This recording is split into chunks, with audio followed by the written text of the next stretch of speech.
আমারে যে উহুদের ময়দানে দান দান শহীদ করে রক্তাক্ত করছে তুমি শোনো নাই?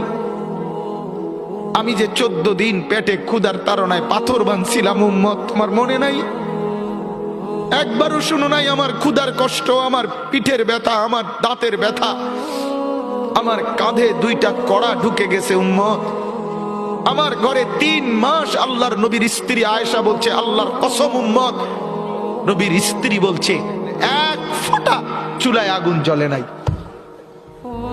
নওজোয়ান আপনারা বলেন বাপ, আজকে যাদের 1 বছর 6 মাস 2 বছর কোনদিন ফজরের নামাজ পড়েন না, দিনের পর দিন রাতের পর রাত যায়, এভাবেই 6 মাস, এভাবেই 1 বছর, এভাবেই 2 বছর, আপনি জানেনও না ফজরের ওয়াক্ত হয় কখন, ফজরের জামাত হয় কখন। মেরে মুহতারাম, আমার ভাই, আমার বন্ধু, বলো